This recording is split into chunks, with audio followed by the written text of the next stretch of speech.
Live from the city that never sleeps. 17 miles from Madison Square Garden, New York City. It's America at Night with Rich Valdez. America's favorite late-night talk program, featuring interesting guests from around the world and calls from across America. And now, here is your host, Rich Valdez.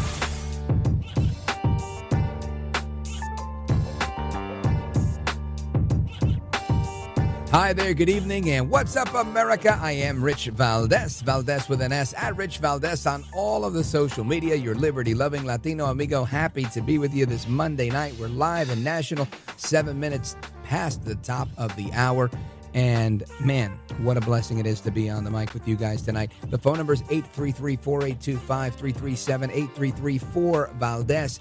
And I want to thank everybody that was pinch hitting for me while I was away for the last couple of days. Big family milestone. I'll get to that a little bit later. But right now, deals. You've got China folding under Trump's tariffs, the pressures from the tariffs causing China to buckle. We're going to get into that in a little bit with the commissioner of the FCC, none other than Nathan Simington. Then we're also going to talk about everything else that's going on, right? Lots of angles tonight. Not only is there a deal on the table for China with the tariffs being brought down to 10% reciprocal tariffs, but you also have President Trump announcing an executive order to cut drug pricing through something he's calling most favored nations drug pricing. And basically what he's explaining is that in the United States, we allow drug manufacturers who are based out of this country and whatnot to recoup some of the cost of their research and development in making these drugs, in selling them. However, nobody else is paying for that, only Americans. And he's taken a real America First approach on this and said, look, we've got to let everybody pay their fair share on that stuff. We can't develop drugs that we pay the brunt of, everybody gets the benefit of, and Americans foot the bill. Listen to this. But it's called most favored nation. We are going to pay the lowest price there is in the world. We will get whoever is paying the lowest price, that's the price that we're going to get. So remember that. So we're no longer paying 10 times more than another country. Whoever is paying the lowest price, we will look at that price and we will say that's the price we're going to pay. Most favored nations. That's what it is. One breast cancer drug costs Americans over $16,000 per bottle, but the same drug from the same factory, manufactured by the same company, is 1/6 that price in Australia and 1/10 that price in Sweden. 1/10 for the identical. Only a tenth for the identical drug. We'll talk more about that a little bit later. So outstanding to see what President Trump is doing on that front. We've also got the markets. The markets are responding to the deal with China. Everything on the up and up. One of my favorites out there, XRP, looking really, really good as well. So I'm happy to see what's going on. Not bad for a Monday, right? Then you got a couple of things. We have a new pope, right? I wasn't here for the new pope. We'll get into a little bit of that later. But House Democrats and the mayor of Newark, New Jersey, you've probably seen this over the last couple of days. That stuff happened not far from where I am in Newark, New Jersey. And let me tell you, they stormed this ICE facility, shoving agents to the side. Now, DHS saying that they arrested the mayor there, and they're likely they're considering arresting the congresswoman that was shoving the ICE agents there. And, of course, President Trump announcing 20,000 new DHS officers to assist with deportation efforts. Now, I spent some time in Virginia over the last couple of days, and I made a pit stop in D.C., and shout out to the great WMAL. And while I was in D.C. on Friday, I can tell you that I spoke with a couple of people, had a bunch of off-record conversations and whatnot, and the enforcement efforts for deportations are about to get more aggressive. So stay tuned for news on that. And speaking of arrests, it's National Police Week. So shout out to all of our brave men and women in blue. And it's good that there's a week to recognize law enforcement, right? Typically, the things that are worth anything always get like a day, and if they're not worth much, they get like a whole month. And I'm sure somebody's going to yell at me for saying that. But I'm always happy to support men and women in law enforcement, especially those that do the job, thanklessly, like many of them do. Two of my brothers served at NYPD and retired, and one of my brothers went on to DHS, where he served for a whole second career after retiring as a cop, and he just retired from that in November. And I spent a little bit of time as a volunteer for a local police department in New Jersey, and I can tell you that it is oftentimes a thankless job. And I guess when you get the jobs where there's people that are thankful, it's beautiful, right? Where people are happy to see the cops, but all too often they get a tough rap. And that doesn't mean that every now and again, you're not going to get that cop that's having the bad day or had a bad life. I was telling somebody the other day about a time that I got pulled over on the George Washington Bridge, and this guy treated me like a terrorist. I don't know what he was pulling me over for, but he was screaming at me through the public address system, "Driver, throw the keys out the window." I was like, "Throw the keys out the window?" I was hanging them out the window. He was like, "Put them on the roof, throw them on the floor." I didn't even understand the commands. So every now and again, you get these people that are overboard and over the top.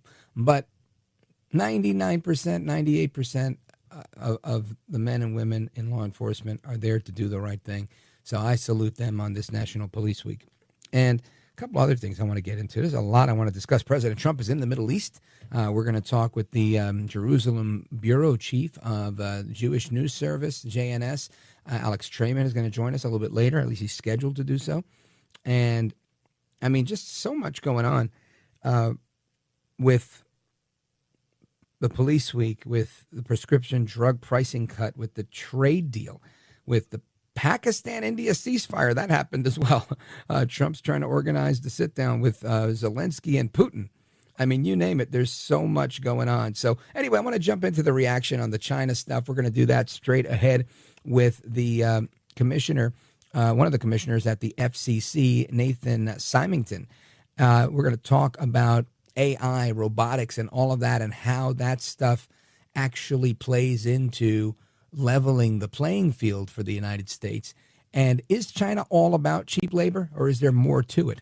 So keep it locked right here. Of course, your calls and more. We're live. We're national. 833-482-5337, 833-4-Valdez. This is America at Night with Rich Valdez.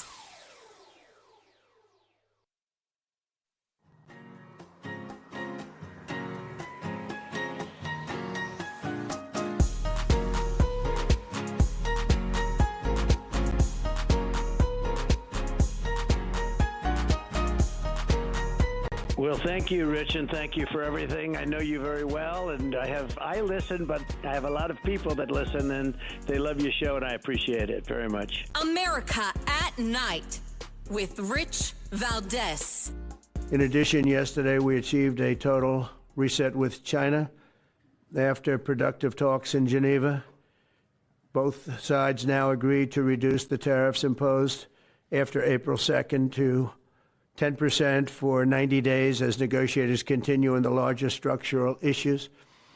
And I want to tell you that a couple of things. First of all, that doesn't include the tariffs that are already on, that are our tariffs, and it doesn't include tariffs on cars, steel, aluminum, things such as that, or tariffs that may be imposed on pharmaceuticals, because we want to bring the pharmaceutical businesses back to the United States, and they're already starting to come back now based on tariffs.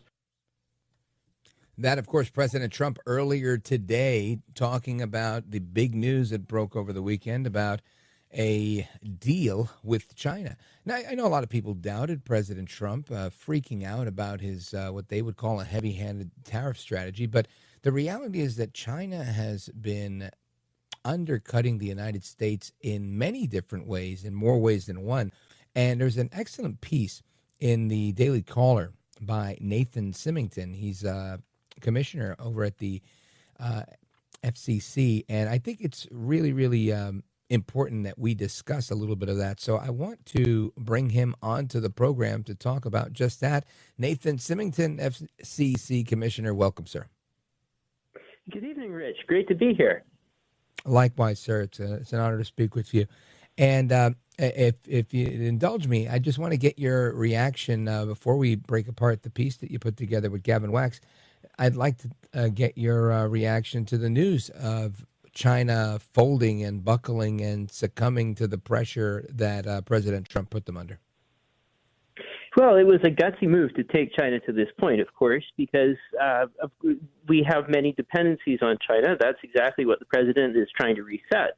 And I think it was a matter of figuring out how bad they needed us and how bad we needed them. And as you say, it looks like they folded first. My reaction to this is that for about the last 13 or 14 years, China has surpassed American industrial production. Is that a lot or a little? I mean, I'm 46, so for the majority of my life, the United States was ahead of China as an industrial country. But of course, if you were to have a middle schooler, then that would have been his whole life, where China was producing more than the United States. And it would be one thing if it was everyday objects, but at this point, we're talking about a huge amount of control in the pharmaceuticals industry, all sorts of stuff in metals, in exotic materials, in telecom equipment, and it doesn't really feel like a normal trading relationship. You know what I mean? So right. I'm really excited about this news. So let's talk about your thoughts on moving forward, right? Because there's a lot of talk about how do we compete with China. China has surpassed us because they can produce things almost infinitely, because they have cheap labor, because they've got this and they've got that. But the reality is, I think the United States is a more cutting edge, more innovative superpower. And we're able to compete if we can leverage automation, if we could leverage AI, if we could leverage these things to get things done. Yet there's a lot of people out there saying, nope, can't happen. Your thoughts? Well, I mean, the idea that China was going to be a major industrial power is pretty new. So Deng Xiaoping did his southern tour in '92, and that's often considered to be when Chinese modernization really kicked off. So again, '92, that's the Clinton administration. That's not the Stone Ages. And then for much of the early history of this period, a lot of what China was making was relatively cheap, as you said. It was dependent upon cheap labor. A lot of cases, we were talking about industries that we simply didn't want in the United States because you couldn't pay someone a living wage to labor under those conditions. That's why a lot of the electronics manufacturing moved to Southeast Asia. It was just going where there was cheap assembly line labor. But of course, Taiwan and South Korea and Singapore are no longer cheap labor jurisdictions of that kind, and now China isn't really either. The average industrial wage in China is about on par with Mexico. And, obviously we do a lot of manufacturing in Mexico with American companies, and that's fine, but it's just not a matter of labor arbitrage. I mean, it's not, there are Chinese cars out there that are pretty good for $10,000, and I'm sorry, you can't get there just with cheap labor alone. You do it with advanced manufacturing, the kind of thing where the United States used to be the world leader. I think it's a great idea about getting back to there and using advanced technologies to do that, and also to get the security benefits from that, as well as the trades and jobs for our people. What do you think the plan looks like in order for the United States to get back to that place? Well, I think as much as anything, it just involves resetting our mentality. Now, Rich, you made a great point a minute ago when you said that people think that China's domination is inevitable. And the reason I keep citing dates is that I want to point out that there were times in the very recent past where Chinese primacy in manufacturing would have seemed like a ridiculous idea. Mm-hmm. We just wouldn't have said that they were at a developmental level where they could do that kind of thing. But the world never stands still. And so as far as getting this stuff back, I think the first thing is resetting this idea that China has an infinite supply of cheap labor. I mean, China's such a big country that it has a little bit of everything. There are certainly a lot of Chinese people who are still living in, very poor conditions who would be glad of a sweatshop job. But there are also plenty of Chinese people who are living, modern, almost American-like lifestyles. And those people are not going to take jobs of that sort. Instead, they're going to be much more oriented towards value-added export types of work, the kind of thing where really the United States can be just as competitive. So to pick an example with telecommunications manufacturing, that went to China originally because there was all that cheap labor and because it was labor intensive. But now even in China, it's no longer labor intensive in the same way. It's not, the 2007 Foxconn factories with a guy with a glue bottle and a little screwdriver putting a phone together. That stuff's all automated these days. And if it's automated, we can do it here. In fact, cell phone modules are being manufactured in the United States for the first time ever with the LTE modules, because the tech transition to LTE happened after manufacturing had relocated to China, but we've onshored that now, or at least we started onshoring it. There's no reason that lots of other telecommunications and computer products can't follow. And I think, it's a matter of learning to invest in physical things again. It's a matter of making sure that our workers have the skills and opportunities to get there. But these are all solvable problems. We just need to reset our mentality.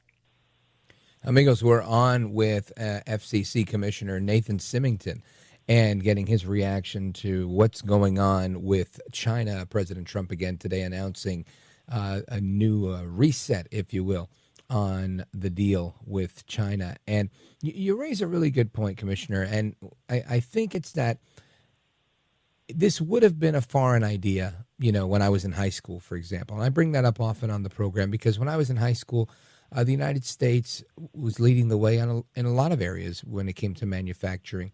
And today, as you point out in the piece you wrote with your Chief of Staff, Gavin Wax, this today is not just a story of cheap labor, but it's a story of how China has been able to bring AI and robotics and all of it, really the whole gamut, to scale in order to produce what they've been able to produce. And I feel like part of the argument that I face when people are talking about tariffs or replacing China as a manufacturing powerhouse is that we can never do it.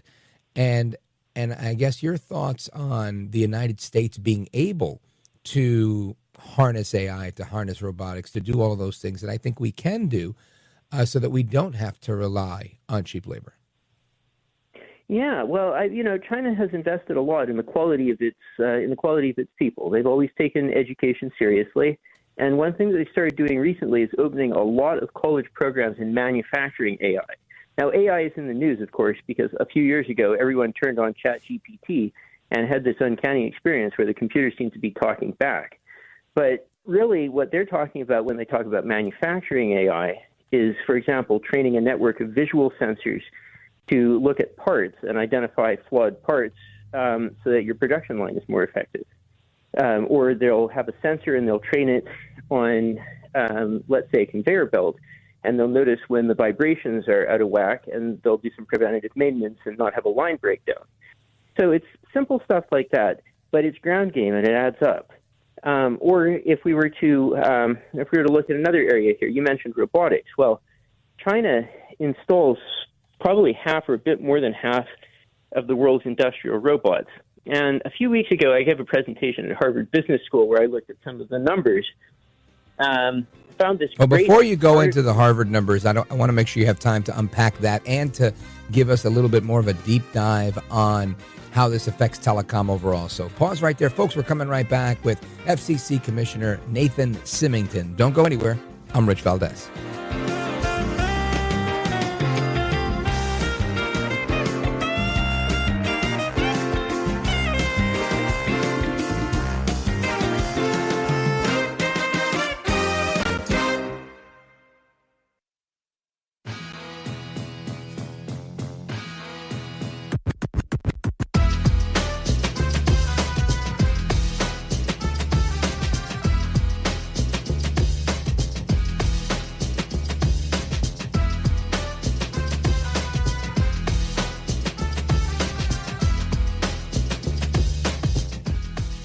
Look at Rich Valdez. He's now a radio host, and he's a great radio host. America at Night with Rich Valdez. All right, amigos, welcome back. Rich Valdez keeping you company all night long. And, of course, the number 833-4-VALDEZ if you want to join us on our late-night national town hall conversation. Right now, the news of the day is that President Trump has struck a deal with China, and the reset is upon us. We're talking about that reset with FCC Commissioner Nathan Simington. And Commissioner, right before the pause, you were telling us about some facts and figures, some data that you were citing, and I'm not remembering if the source was a Harvard study or a Wall Street Journal piece, but you can take it from there. Yeah, that's fine. I put together a presentation that I gave at Harvard Business School, and my source for this number was, I think, the Financial Times.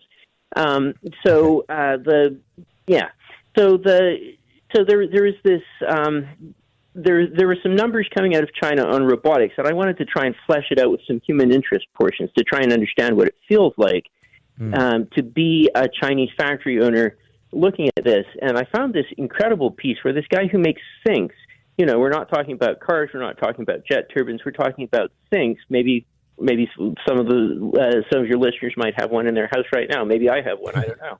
Right.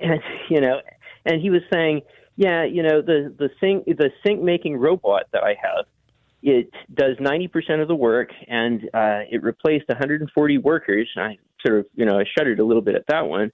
And he said, but it's much higher quality. I need it to stay competitive in the U.S. market that I'm exporting to. And then I had a look at the date on that article, and it was 2016. So this has been going on for a while. And, and I think what the tariffs are intended to do, and what any tariff policy is trying to do, is to make it so that your manufacturers have the time behind their tariff wall to get scaled up to the same kind of price points and quality points that the international producers are meeting. And a lot of our factories were the best in the world at the time that they shut down, right? But since then, things have moved on, and we've come up with more efficient ways to make things, or better materials to make them out of, or we've come up with, like the sink guy, you've come up with a robot to do some portion of the work better and faster than a person, and of course we want that. So with this sort of tariff policy, hopefully our manufacturers have the breathing room that they need and the motivation that they need on the consumer side, who will want to buy American and be financially advantaged by buying American, to get competitive on that world market. Now, I'm not necessarily too exercised one way or the other about sinks, but when it's something that contributes to national security, or when it's a vital mineral, or when it's a pharmaceutical, then I care a lot about that. And I'm sure everyone does. And having the sense that we have real security in this, and we don't have a potential geopolitical adversary who could pull the rug out from under us, is, I think, a really exciting prospect. Commissioner Nathan Simington, I do believe, and again, just to reiterate, I think you raise a really interesting point in your op-ed, which is that the story of China is not one of just cheap labor, but one of bringing things to scale, including robotics, 5G technology, AI, and other things. And I think those things are very important to note, because the United States can also leverage those things where we don't need to solely rely on cheap labor. And it's an inaccurate depiction of China to say that it's just, factories that run on end with unending cheap labor. So that said, how does this stuff parlay specifically, I guess, or generally, broadly, into the telecom sector? Yeah, that's a great question. So I love the anecdote where President Trump gets into his new Tesla and he looks around and he says everything's computer. I think we all have had a moment like that recently, right, Rich? Oh, yeah. Where you look at something and you're like, wow, this is computerized now. My doorbell's on the internet. I think what that means, getting adapted to our network future, is that we have to care a lot more about telecom security as part of our manufacturing future. Mm-hmm. I got to tell you, we can all imagine a situation where there's some small contractor or something. His network gets hacked, his CAD files get downloaded, something like that. But also in terms of operations, onshore in China, you're behind the Great Firewall. There's no independent hacker culture. There's the government's tracking everyone's face and everyone's phone. So you don't have to worry too much that someone's going to come along and start giving you trouble with your production. There's just no upside to going out to a BYD factory in Shanxi, and trying to hack it. You'll wind up 6 feet under. But on the other hand, our own industrial systems aren't protected by that kind of security state, and maybe we don't want them to be. But that means we have to think about what it would mean to protect them and what it would mean to have a secure internet onshore. so that our manufacturers can do this kind of thing without worrying that their plants are going to just suddenly start, taking themselves apart, or without worrying that our transportation infrastructure is going to be under threat or anything like that. So there are some things that we're working on in the feds right now to improve cybersecurity in these areas, to target the industrial sector and transportation, logistics, things like that a little bit more. And it's my hope that we move the needle on those and give people the confidence they need to start doing more of these advanced operations in the United States without the fear that it's going to hurt their workers or hurt the public. Yeah, well, it makes a lot of sense. And as you made that analogy, I was thinking, yeah, I have a robot that mops and sweeps the floor in my house. And, I never thought I would say something like that, but I do. It has a little port that it charges, a charging port, and it goes and it does its own thing, and you hook it up to an app that goes on your phone, and you could set it to do whatever, set it and forget it. And that is the way of the future. So I think you bring up a lot of good points. Commissioner, I want you to let everybody that's listening know how they can follow you and what they can expect to come out of your office soon enough. Yeah, absolutely. So I'm at Simington FCC. So that's S as in Sam, I M as in Mary, I N as in Nancy, GTON as in Nancy, FCC. And that's my at on X and on Instagram and also on Truth Social. So I do a combination of things that are probably, interconnected. Partly I focus on regulatory reform, and then partly I also focus on technology issues and moving the ball forward on those. So always love to hear from the public on all of those points. You can also look me up on the FCC website, where my email is a matter of public record. And I do answer questions from the public whenever I have time. So don't feel bad about dropping me an email there either. Outstanding. FCC Commissioner Nathan Simington, thank you for your time. Thanks for the update, and I hope to speak with you again really soon. Rich, great talking to you. Have a great night. You bet. Likewise. Godspeed to you. And amigos, we continue the conversation with you all. We the people, straight ahead, 833-482-5337, 833-4-VALDEZ. This is America at Night with Rich Valdez. Call now, 833-4-VALDEZ. That's 833-482-5337. 833-4-VALDEZ. That's Valdez with an S.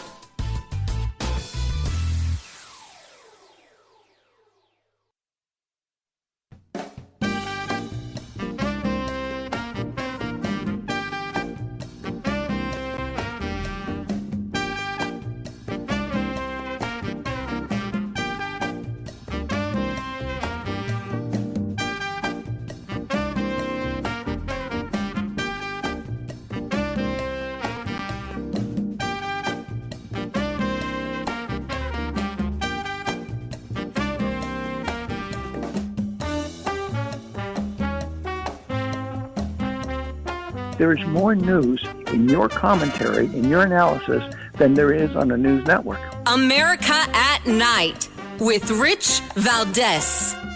Do you expect any progress or perhaps announcement on ceasefire during your trip to the Middle East? We hope that we're going to have other hostages released too, as you know. So when I met with the hostages 3 weeks ago that were there for quite a while, you remember the 10 people that came in, mostly young people, 1 or 2 were a little bit older. They were explaining the trials and tribulations. I mean, they went through hell. And I said, how many are there? They said 59. I said, that's a lot. I didn't realize, because we got a lot out. We got a lot of hostages out, I think you will acknowledge. They said 59, but then they said, they followed that up by saying 59, of which 24 are living, the rest are dead. That, of course, President Trump announcing that the release of the last living American hostage held by Hamas in Gaza was freed and has returned to Israel. His name is Eden Alexander. He's 21 years old. He's the last living U.S. citizen held by Palestinian Hamas terrorists in Gaza, and he was returned to Israel today, of course, amid tears and laughter and embracing his family who flew from America to greet him. And it's great to see that this is happening. It's horrible to think that it happened, period. But I'm glad to see that, there's no more Americans that are alive and being held captive. For whatever solace that brings us, it brings us.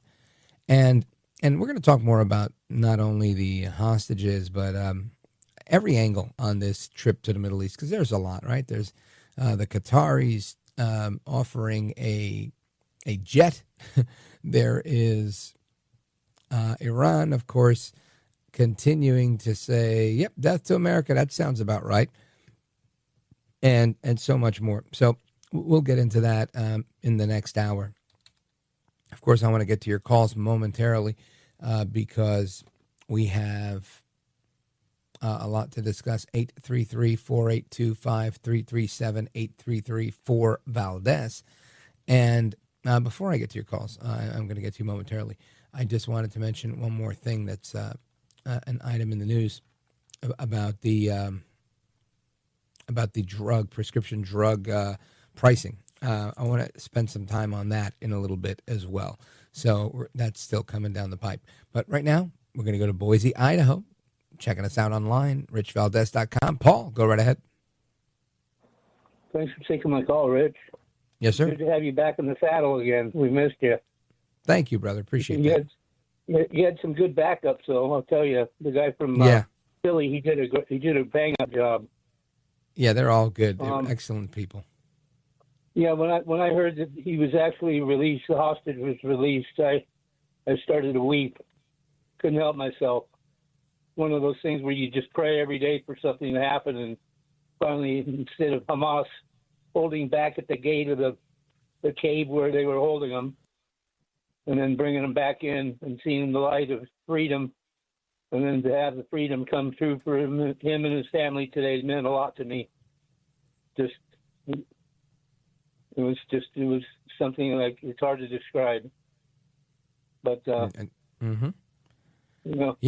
I can say is I agree with you. I think that there's a lot of emotion wrapped in this. I can never relate. Thank God I've never been in that situation. And every time I've seen it, whether it's parents of a missing child or anything, it's always heartbreaking to see these parents or the family members, those that are survivors, if you will, that are ultimately just begging for some sort of closure. Like, give me their body. Tell me that they're dead. I want to be put out of my anticipation, out of that misery of not knowing what the status is. And it's brutal. It's brutal to see families go through that. It's I think the opposite side of that coin is it's a real blessing when you see someone returned to their family and their families there to greet them. So I think you're right on that, Paul. I think, we owe a huge debt of gratitude towards the men that are working for Trump.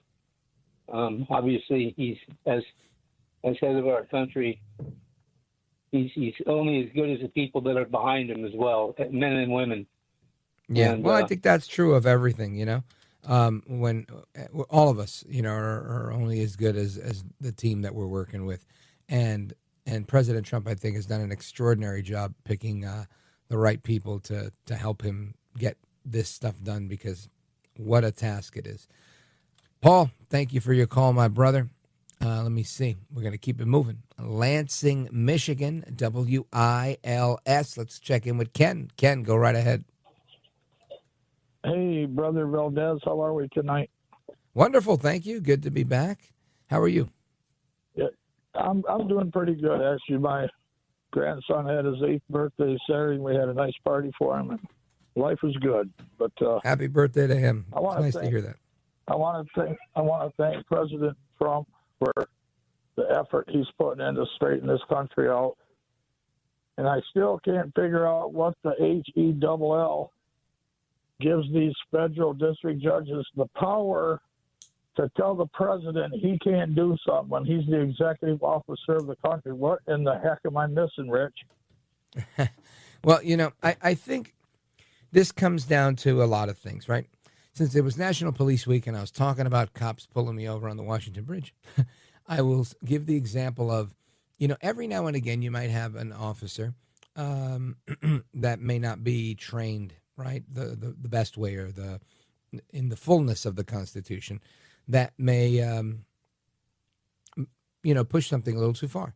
And I think you get the same thing with a judge, right? Every now and again, you get these judges that either by accident, because they don't know better, or because they're outright activists that are trying to sabotage an agenda because of politics, they will go ahead and try to say, hey, look, my job here is to make sure that these federal laws are, on the up and up, and I don't think you're on the up and up, and we're going to put a halt on that, knowing that it's just buying time until it gets to the Supreme Court, and they say, look, this is what the president does. Now, every now and again, I think they do raise some legitimate constitutional questions that the court, has the opportunity to answer, and that's, I think, the beauty or the blessing and the curse of our judicial system, which I would say is, maybe not perfect, but like they say, the best one out there.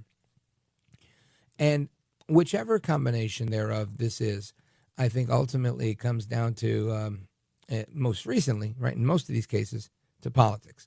They don't like what Trump is doing, and they're trying to stop him every way they can. So it's lawfare, judicial activism, and hopefully, we'll continue to fight it and win it. And that's just, when you're Trump, I guess it's par for the course, right? This is what they do. They use everything they can to try and slow him down. Rich, I can't think of another human being that has endured what that man has in the last 5-6 years and still keep his mind. God bless him. Have a good night, Rich. Yep, you bet, Ken, and I agree.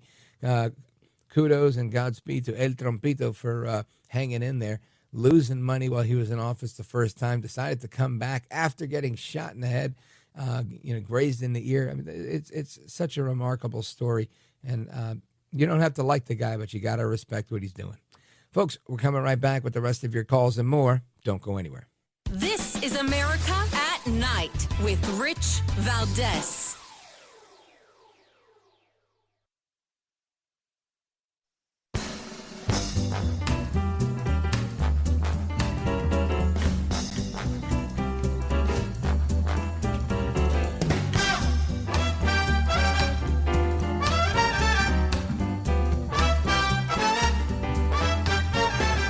All right, amigos, welcome back. And as promised, I would let you know what the big milestone was. For those of you following me on Instagram or social media, at Rich Valdez with an S, know already.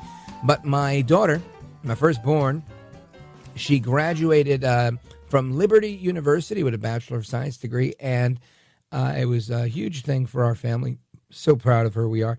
And we all went down to Lynchburg, Virginia last week. Spent a few days down there for their commencement and it was really a beautiful thing. Liberty is probably the largest evangelical Christian university in the United States, and maybe even in the world. I mean, it's a huge, huge school. Their campus rivals places like Rutgers and other large universities like that. And a couple of years back, they were the biggest school, period, in America, the biggest college by enrollment. And I don't know if that's still the case. Probably some of the bigger online schools are beating them now.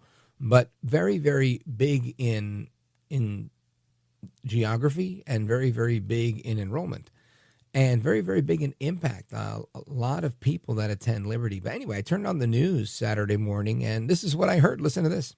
The world needs more champions for Christ. And above all, it needs your faith. It needs your hope. It needs your love. And remember, the greatest of these is love. That is Governor Glenn Youngkin delivering remarks at Liberty University's graduation commencement ceremony. So congratulations to my little girl and everybody else's kids with them having their biggest graduating class ever in the history of the university. Anyway, amigos, good to be back. Big thanks to Dom Giordano, to Paul Vandenberg, to J.D. Lake, and to all of you for staying tuned. I'm coming back with more, and if not, hasta la próxima. God bless you, America.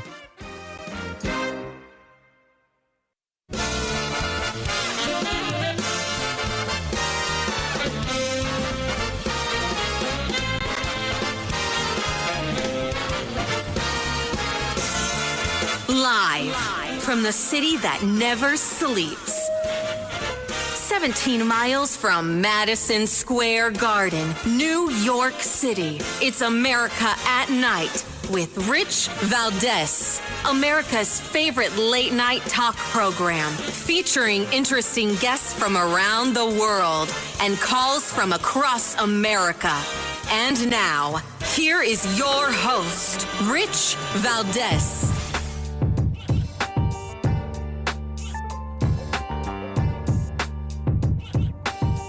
Hi there, good evening, and what's up, America? I am Rich Valdez, Valdez with an S, at Rich Valdez on all of the social media. Welcome to the Monday night edition of the program. We're live, we're national. It's 7 minutes past the top of the hour, and it's a blessing to be here with you guys.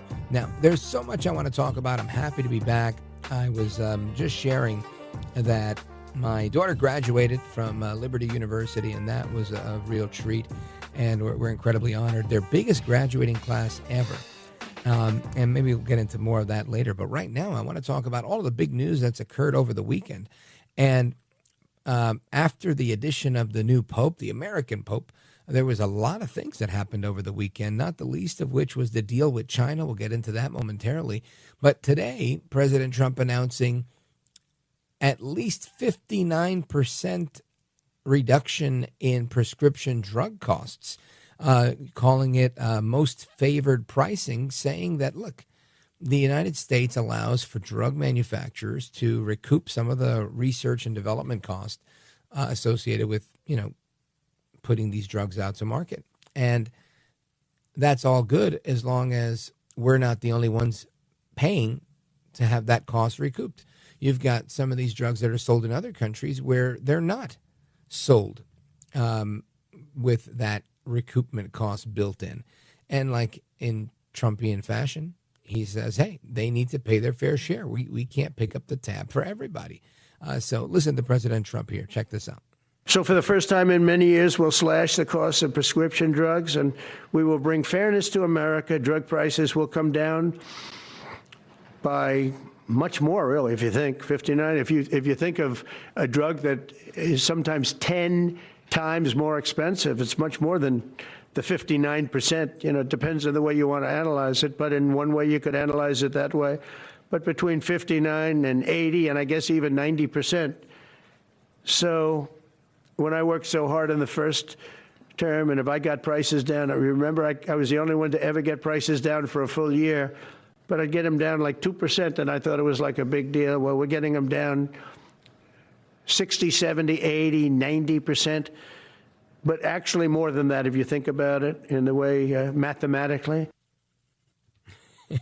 I love the way he puts things in a way mathematically.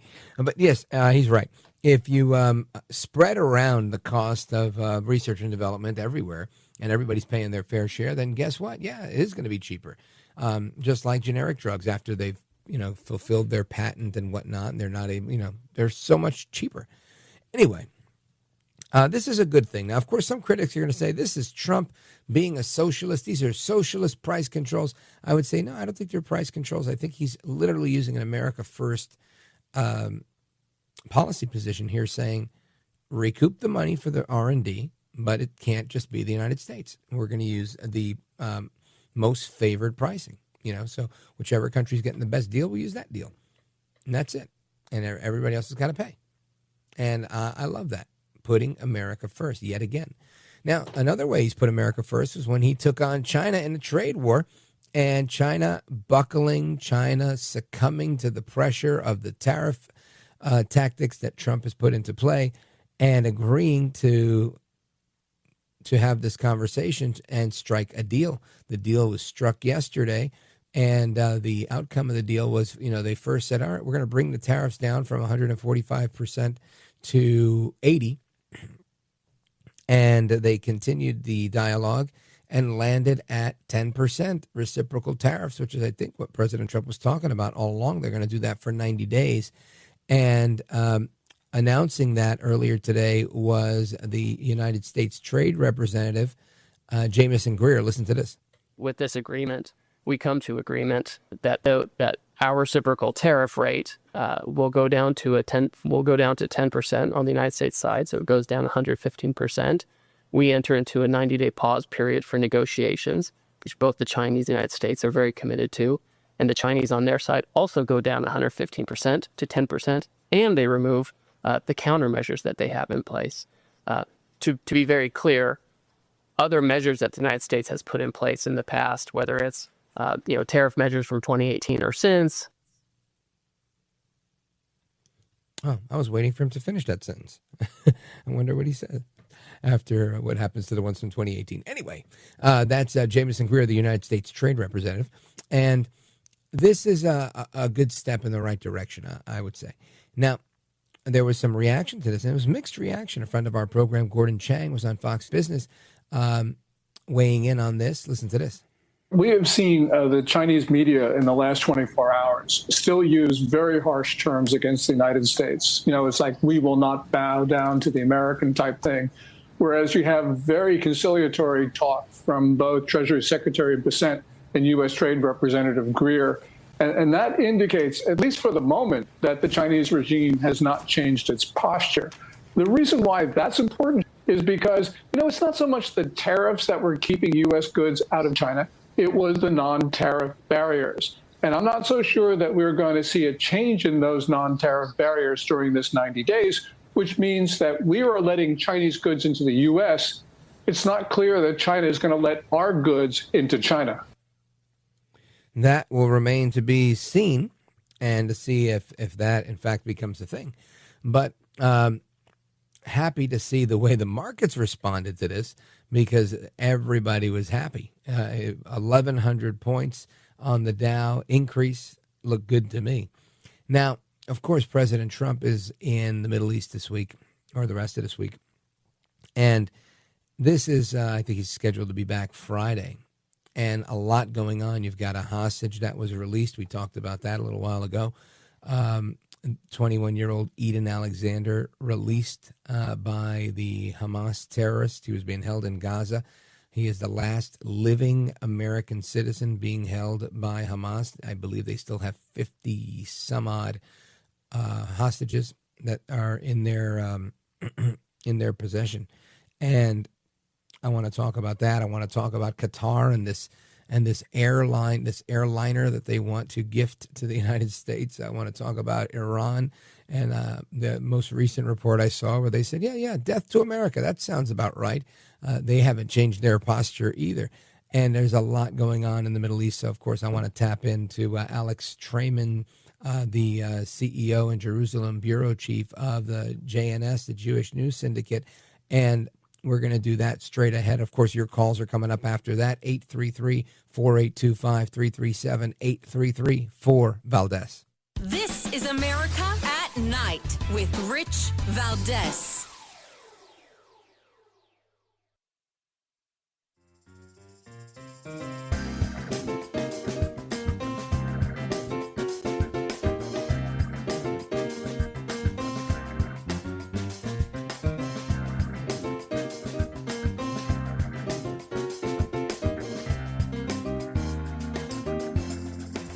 I want to listen to you, Rich, all the time. America at Night with Rich Valdez.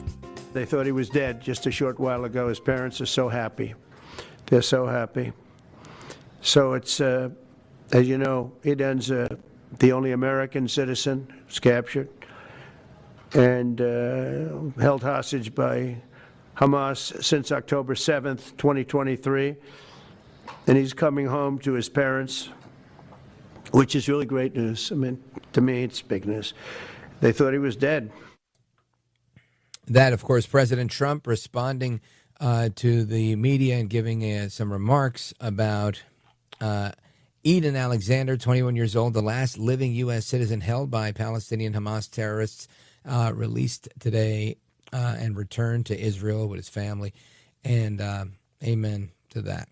I want to talk about this. I want to talk about President Trump's trip to the Middle East, the Qataris gifting the administration a jet, and so much more, as well as a lot of speculation in the media about the ongoing relationship between the White House and Prime Minister Netanyahu. But first, we start with this Eden Alexander hostage being released. Our guest, Alex Traiman, is the Jerusalem bureau chief for JNS, Jewish News Syndicate. Alex Traiman, welcome. Rich, thanks so much for having me. My pleasure. Now, Alex Traiman, I know you're usually in Jerusalem. Sometimes you're in D.C. What part of the world are you in tonight? Calling from New York City. All right, the rotten apple. All right, me too. So let's talk about this a little bit, because I think this is great news. To me, it seems like, and maybe I'm naive here, but it seems like Trump's headed to the Middle East. The Hamas people say, let's set things straight and let's get this last American over to them. Is this a sign of good faith? Should we expect that things are going to go better with Hamas, or am I, holding my breath over here? Well, first of all, the return of any and every living hostage is, quite frankly, a miracle. And Israelis and Jews around the world are just so happy for each and every single life that we redeem from this torturous captivity, hell on earth that they experienced. So in that way, we're all celebrating. This was the last remaining American citizen who was a hostage. And obviously, the U.S. president caring a lot about an American citizen. And Hamas says, well, there's only one of those, so we'll just gift them back to President Trump and the Americans to demonstrate that, we can do business. And, it seems to me like a bit of a stalling tactic, a bit of a tactic to try to curry favor with President Trump, when it seems clear that they don't have any intention on freeing the remaining 20 to 22, 23 remaining hostages that are there. The Qataris wanted to show that they, can deliver something to the president with regard to the hostages. But, look, we have to wait and see. This was being done also in the wake, or right before Israel expected to make a major return to hostilities in the Gaza Strip. So perhaps it's a way of getting the president to put pressure on Israel, say, hey, wait a second, they just released one, maybe they'll release more. Maybe Trump can put some pressure on Netanyahu to restrain himself and restrain the IDF from going in a major way back in the Gaza Strip. Now, Alex Traiman, and I agree with you there. I would likely agree that it's a negotiating tool more than anything, than good faith. But there's a report that I want you to hear from NBC News, and this is kind of making its way around the media, different reports on the same topic. This one's from Meet the Press, that talks a little bit about the relationship between the White House and Israel. Listen to this. President Trump's about to set off for his first official foreign trip, comes as he's grappling with all of these issues on the world stage, and as you have new reporting about potential strains with his relationship with Prime Minister Netanyahu. Yeah, that's right. The president's going to go to Saudi Arabia, Qatar, and the United Arab Emirates, and this is a trip that's going to focus on the economy. You'll see announcements about investments in the U.S., trade, arms deals, those sorts of things. But when you step back and look at the broader world stage, the president's bigger priorities in terms of ending the war in Ukraine, what's happening in Israel, they're kind of stuck. And what we've learned, and the president is not going to Israel on this trip, is that the president and Prime Minister Netanyahu have had some tensions over the way forward on Gaza, on Iran. So while the president will be in the Middle East touting all of these that he's delivering economically for the American people, he's really struggling more to deliver on these bigger challenges.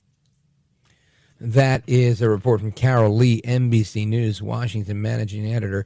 Now, Alex Traiman, Jerusalem bureau chief at the JNS, Jewish News Syndicate. I don't know how much of this is their speculation. I see what appears to me continued solidarity amongst a challenging situation, but you would know better than me. What's your thought?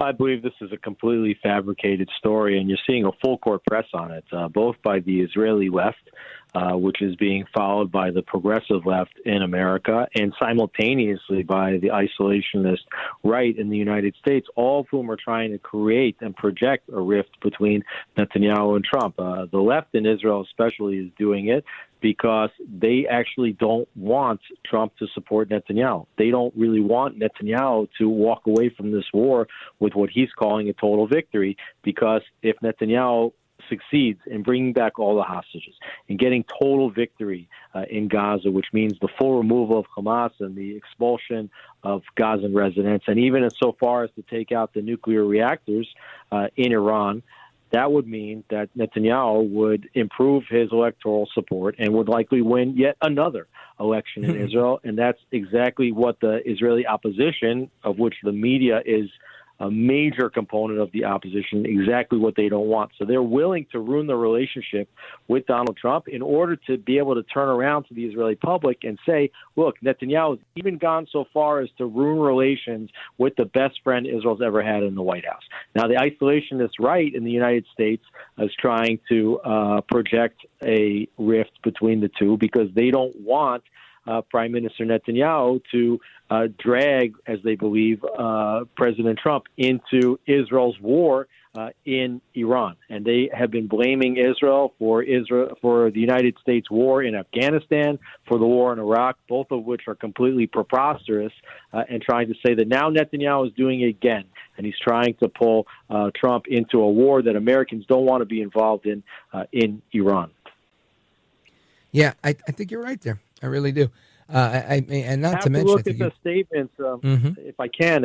You have to look at the statements that have been made in recent days by the president himself, by the prime minister, by Ambassador to Israel Mike Huckabee, and by Steve Witkoff, all of whom have said, tweeted publicly, stated publicly that the relationship between the two is as strong as it's ever been, and they are coordinating on a daily basis on every major security and diplomatic issue.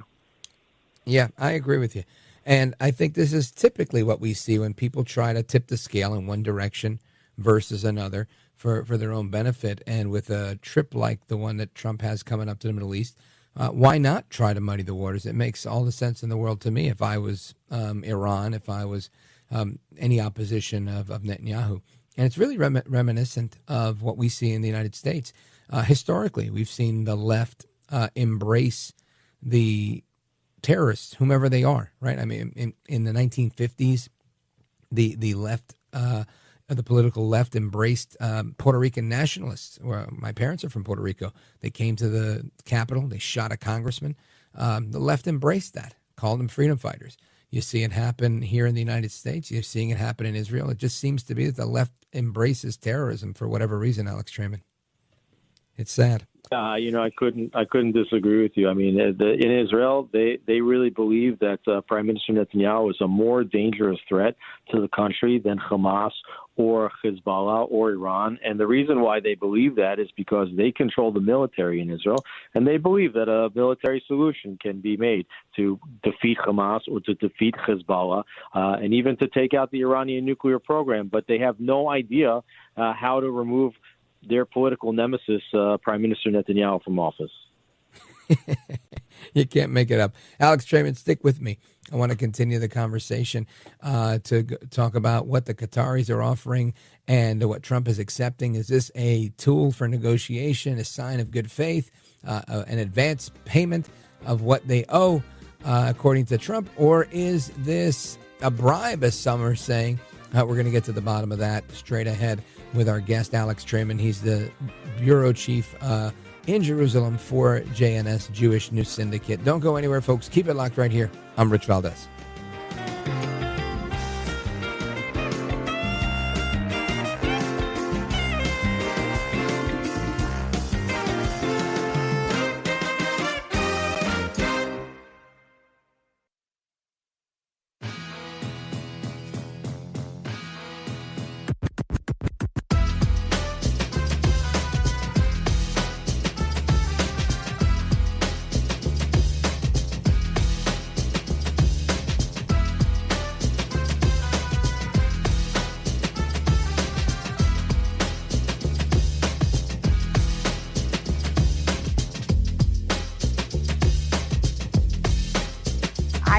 Love your show, everything you do. So what an honor, really, to join you and your listeners tonight. America at Night with Rich Valdez.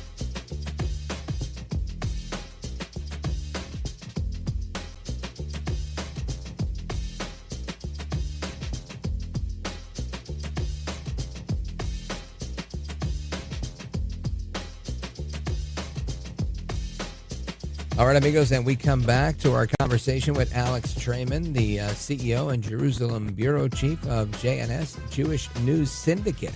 And Alex Traiman, I want you to hear some comments from Caroline Leavitt, the White House press secretary, responding to a report from Fox News questioning the root of the gift of a 747 airliner from the Qatari government to the United States. Listen to this. Clarify that Qatar is giving us a new Air Force One as a personal gift to President Trump. Are they gifting it to the country? What could you tell us about this luxury liner that looks like a hotel in the air? Well, the Qatari government has graciously offered to donate a plane to the Department of Defense. The legal details of that are still being worked out. But of course, any donation to this government is always done in full compliance with the law. And we commit ourselves to the utmost transparency, and we will continue to do that. Do you worry that if they give us something like this, they want something in return? Absolutely not, because they know President Trump and they know he only works with the interests of the American public in mind. So, Alex Traiman, President Trump actually weighed in on this as well, giving his own remarks, and we have a clip of that. Listen to this. And I think Qatar, who has really, we've helped them a lot over the years in terms of security and safety. I think they, and very, very nicely, and I have a lot of respect for the leadership and for the leader, Qatar. And I think they knew about it because they buy Boeings. They buy a lot of Boeings. And they knew about it. And they said, we would like to do something. And if we can get a 747 as a contribution to our Defense Department to use during a couple of years while they're building the other ones, I think that was a very nice gesture. Now, I could be a stupid person and say, oh, no, we don't want a free plane. We give free things out. We'll take one, too. And it helps us out because, again, we're talking about we have 40-year-old aircraft. The money we spend, the maintenance we spend on those planes to keep them tippy-top is astronomical. You wouldn't even believe it. So I think it's a great gesture from Qatar. I appreciate it very much. I would never be one to turn down that kind of an offer. I mean, I could be a stupid person and say, no, we don't want a free, very expensive airplane. Free, very expensive airplane is what's on the table. Some say it's a bribe. Others say it's excellent negotiating. Alex Traiman, your thoughts? Well, first of all, Qatar is masters of playing a double game. We see on the one hand they are housing Hamas leaders. They're funding Hamas. There's not a single Middle East expert that I know in Israel that thinks fondly of the games that Qatar is playing, and they're also the ones that are investing heavily in American university campuses and destabilizing them in their Middle East studies programs. On the other hand, they're trying to project themselves as a force of moderation. They certainly try to keep good relations with the United States, and this seems to be a way of currying favor. Now, I don't know that it's a bribe per se, that they're expecting something specific in return for this, but obviously they're doing it to curry favor with the president. I don't know the legalities of accepting a plane. I can only imagine what the security risks of taking a Qatari jet could be. It seems like a bit of a conflict of interest, but these things are going to have to they're going to have to play themselves out. Let's see if the Qataris are actually able to deliver this jet, if the legal system and the Defense Department allow it to make its way to the United States. Yeah, I hear what you're saying, and I've never been down this road, so I don't know where I'm at with this. The first thing I'm thinking is, like Trojan horse. Hey, here's this big horse. Here's a gift for you. And what's inside might be a little more surprising. And that's not to say I'm sure Trump is 3-4 steps ahead of them on that one. So we'll see how that plays out. Now, let's talk about this trip to the Middle East. Everybody's trying to offer something to the United States, like you said, to curry favor, to create this image that they're willing to play ball, to ingratiate themselves with the administration. What are you expecting to come out of this trip in the Middle East with the president? I think it's mainly economic based. The president has a grand vision for trade in the East, really trying to create an alternative to the Silk Road that China has been investing so heavily in developing. And this is a new trade channel that basically begins in India, which is a country that actually has a tremendous amount of manufacturing capabilities and also is much more friendly towards the West than the Chinese, and actually moves through the Middle East. And Trump is looking at this as the possibility of, how do we develop high-speed rail through this region? How do we develop pipelines through this region? And he's expecting to really open up some new trade routes, and he looks at the Saudis and the Emiratis and the Qataris as being his allies in doing so. And I think that this trip is really more about laying the groundwork for this economic development, much more so than dealing specifically with the Israel-Gaza war. Now, let's talk about the Israel-Gaza war, because I think there's obviously some thoughts that Prime Minister Netanyahu has had at the end of last week. He was sharing his thoughts on the Houthis, and I have a clip of that. Listen to this, number 33. The whole world is being challenged by the Houthis, including in the dastardly attack they did today near Ben Gurion Airport. We will not tolerate it. We will take very strong action against them. And we always remember that they act with their patron Iran's direction and support. We will do what we need to do to take care of our security, to respond effectively, and to give Iran a due warning that this cannot continue.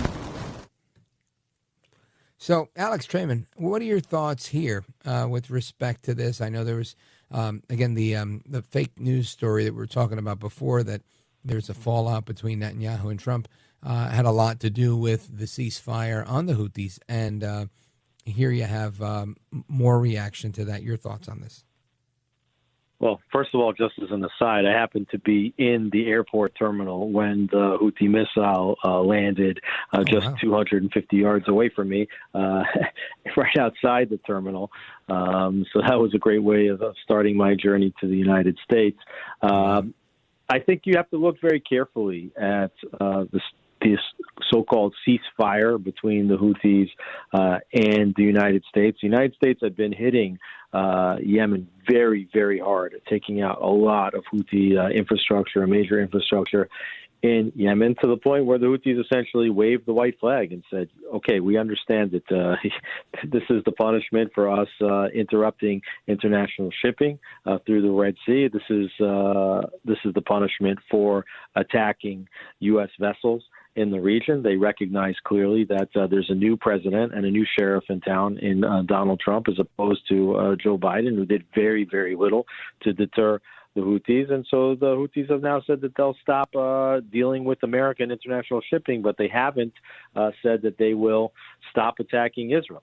Now, Israel, when it was attacked, what did it do? It coordinated with the United States and launched a very, very significant round of airstrikes into Yemen, taking out the entire Sana'a airport, hitting a quote-unquote concrete factory near the Hodeida port, and hitting some other strategic infrastructure there. And I think President Trump's being very careful to demonstrate that the attacks in Yemen were not done to specifically protect Israel, that they were rather being done because of American interest. And he's doing that because of this isolationist right-wing flank that he has to contend with, at the same time giving Israel complete freedom of action to do whatever it wants, to operate against the Houthis. And quite frankly, he's giving the state of Israel the freedom of action to do whatever they want as well in the Gaza Strip. Yeah, really well put. Alex Traiman, I want you to let everybody that's listening know how they can keep up to speed on the work that you're doing. And obviously you got your ear to the ground. You know what's going on. You're in multiple regions. How do they find you? How do they follow you? The website is jns.org, jns.org. We have a great daily email that we send out in addition to the website. Plus, you can find my podcast, Jerusalem Minute, on any of the podcast platforms you listen to, and also on YouTube at the JNS TV YouTube channel. So lots of ways to keep up with our work. Folks, check him out at any one of those. Alex Traiman, I appreciate it, brother. You're a gentleman, a scholar, and a patriot. Talk to you soon. Rich, thanks so much for having me. You bet. God bless you. And amigos, we come back. Your thoughts, calls, and reactions on all of the news of the day and everything else that's going on. Don't go anywhere. This is America at Night with Rich Valdez. Call now, 833-4VALDEZ. That's 833-482-5337. 833-4VALDEZ. That's Valdez with an S.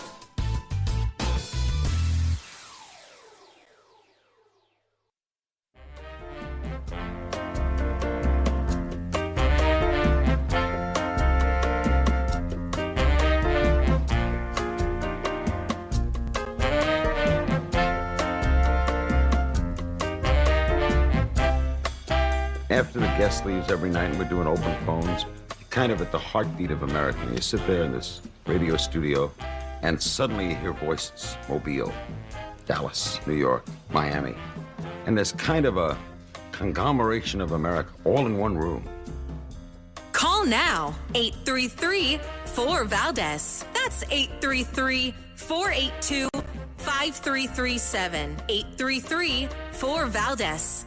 That's Valdez with an S. You know, I'm not a Republican, but I listen to you because you speak moderately and reasonably and softly and decently, and I really appreciate that. America at Night with Rich Valdez.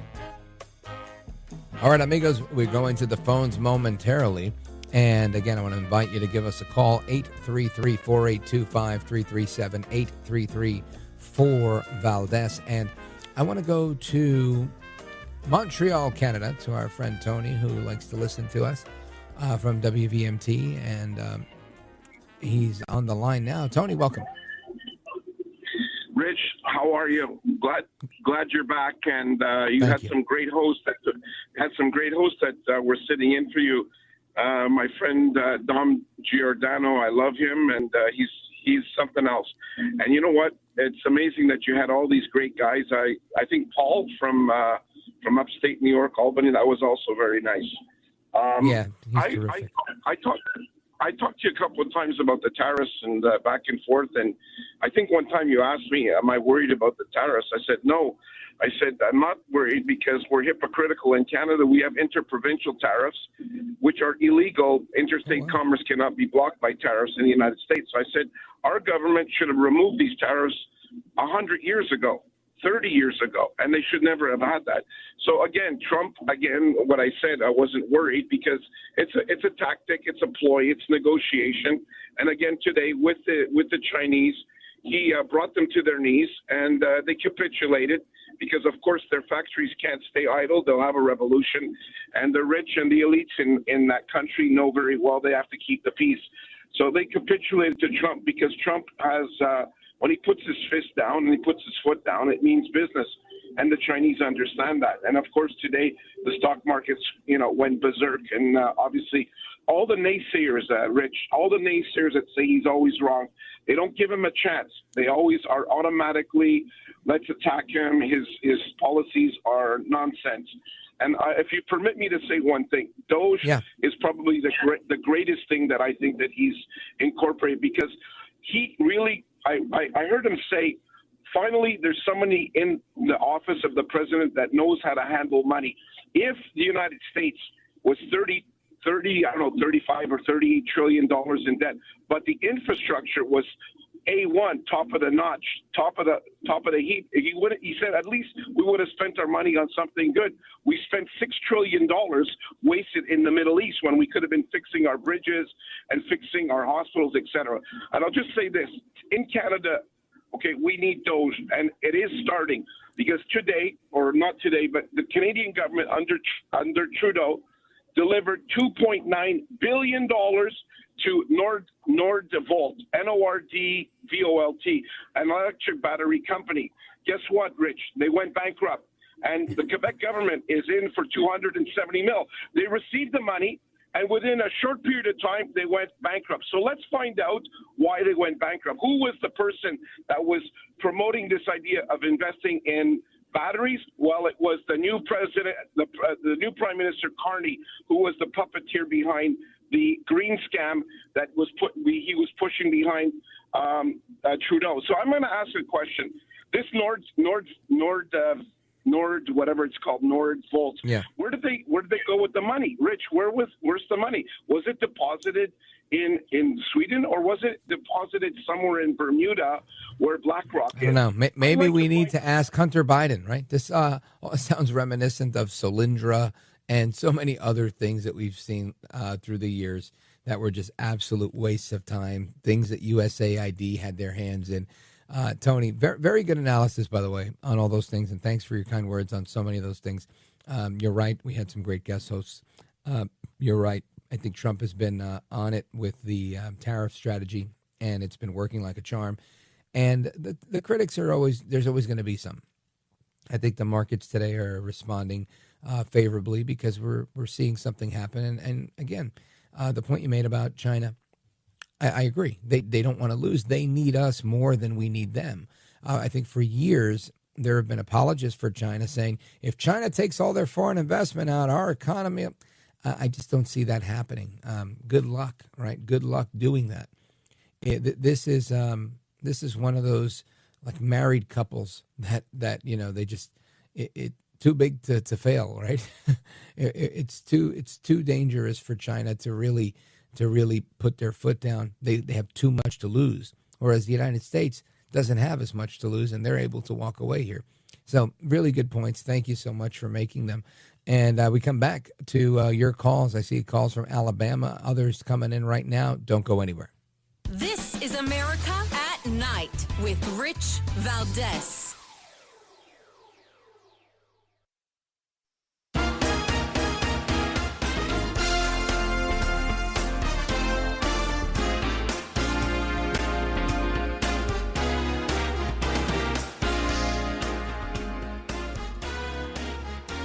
All right, amigos, welcome back. We go to your calls, open phones across America, 833-4-VALDEZ. Let us check in with Frank calling us from Chicago, Illinois, WLS. Go right ahead, sir.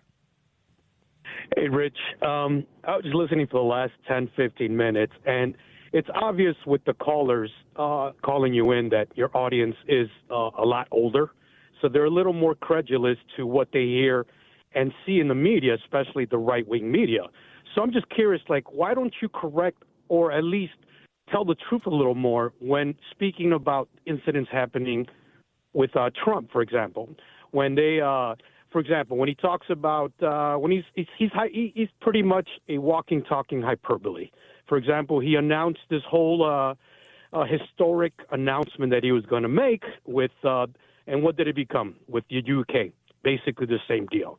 Then he talks about the China. What are you talking about? What are you talking about with the UK? The deal trade with the UK last week. He tried to announce it as if it was the biggest deal he actually said the biggest announcement historically speaking. Now, I don't even know what you're talking about. But you talk a lot of smack. You got to call a little earlier, and we allow people like you to call in to tell your lies and to make your criticisms. So call in a little earlier. This way you can throw your rocks, and I get to throw some back. Frank in Chicago, Illinois, says I don't tell the truth and that Trump's not reducing tariffs. We'll be right back.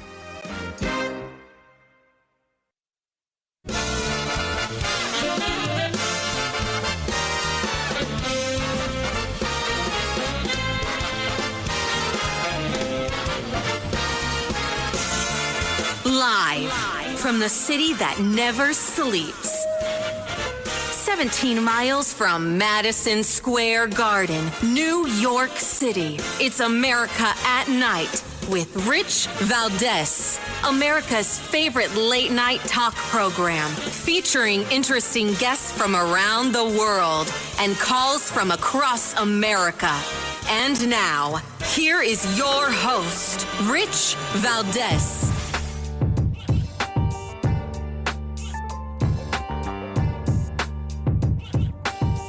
Hi there, good evening, and what's up, America? I am Rich Valdez, Valdez with an S, at Rich Valdez on all of the social media. Welcome to the Monday night edition of the program. We're live, we're national, another hour. This is the most coveted hour of the program, by the way. If your station isn't carrying it, make sure you contact your program director and let them know. But we have the phone lines wide open if you want to give us a call. Open phones across America, 833-482-5337, 833-4-VALDEZ. We're going to talk about a number of things this hour, including why are Democrats in California stopping Republicans from making it a felony to purchase sex from 16 and 17-year-old minor females. These people are being trafficked. Republicans are trying to make the law stricter to protect them, and Democrats are up in arms trying to prevent that from happening. So we're going to get into that in a little bit. But I want to talk about everything else that's going on with China.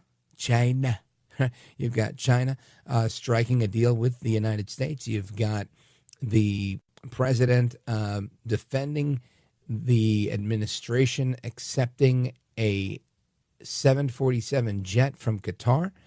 I don't know the details of it. I don't know if this jet comes from Qatar, if it comes from something that they're ordering from Boeing and it'll be sent straight to the White House.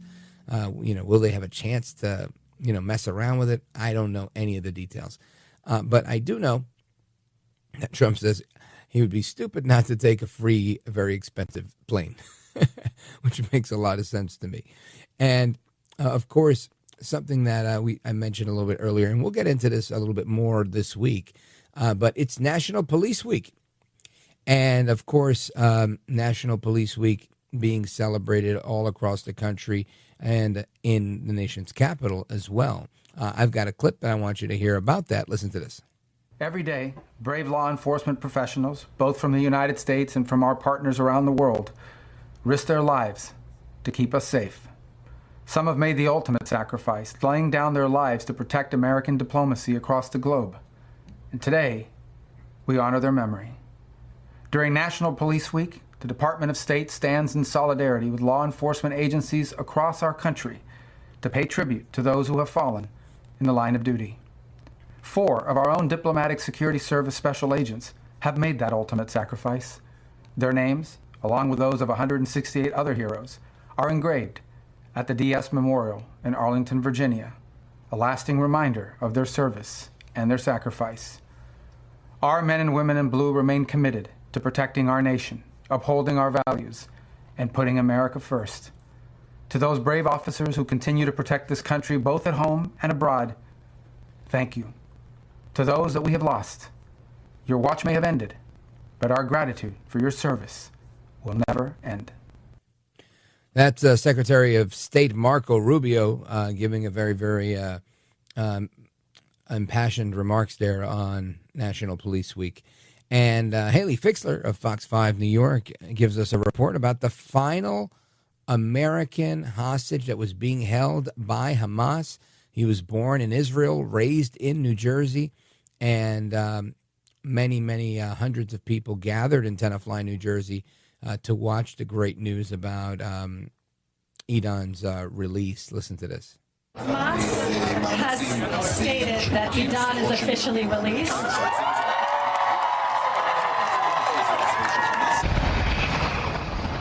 This is the moment again that the crowd heard Idan Alexander was transferred from captivity to the Red Cross. Now, officials say Idan was held in Hamas tunnels after he was kidnapped during the terrorist attacks on October 7th, 2023. The last sign of life that anyone was received from him was early last month. A Hamas video captured him screaming and in terrible condition. In anticipation of his freedom, hundreds and hundreds of people, they came here to downtown Tenafly to wait for him to be freed. They sang, they danced, they prayed for his safety. People tell us that they wouldn't have been anywhere else today because it was so important for them to come together during a time like this. So that's what's going on there. And Again, this is the final living American that was being held by Hamas. The rest of them are not U.S. citizens, while there's still, I don't know, somewhere between 20 and 50 or some crazy number like that of hostages still being held by Hamas. And President Trump making a lot of remarks on that, also made some announcements about China, as well as the U.S. Trade Representative Jamieson Greer making the announcement about the U.S.-China agreement on tariffs, with both countries bringing tariffs down by 115% to 10%. And I think this is a really good thing. Now, Gordon Chang, who's been on this program many, many times, was on Fox Business, and he says that he's not sold on what's going on with China yet because he doesn't trust them. Listen to this. Our supply chains are intertwined, for better or for worse, with China. And there was a huge impact on the U.S. economy pretty quickly when these tariffs went into place. You had dock workers out in California.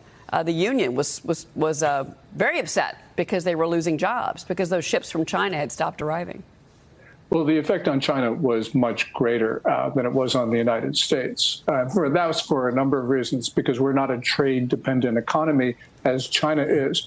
The thing that concerns me, and you mentioned it, is that Vice Premier He Lifeng, he is the same guy who negotiated the January 2020 Phase 1 trade deal, which China dishonored almost immediately.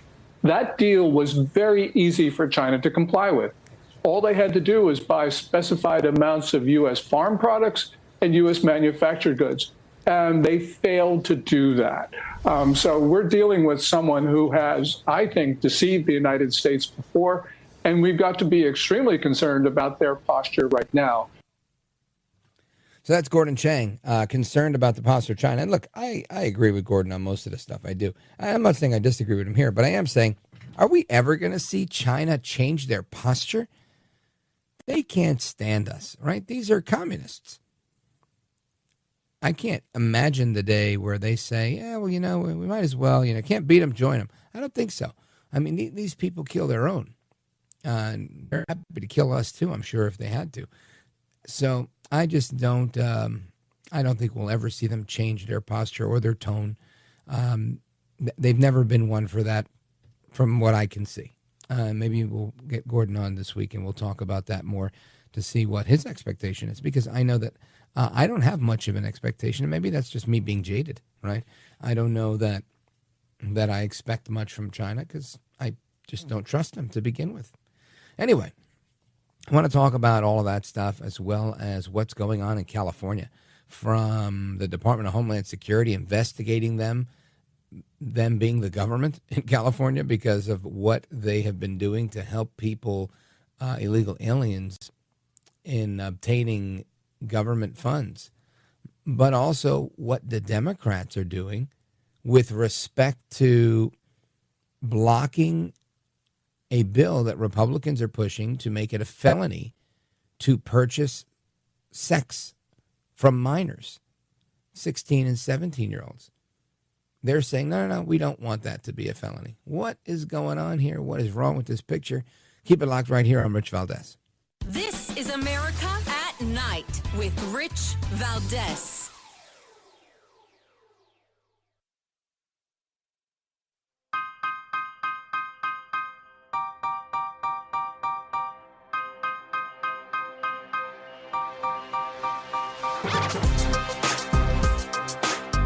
The best guests, the best opinions.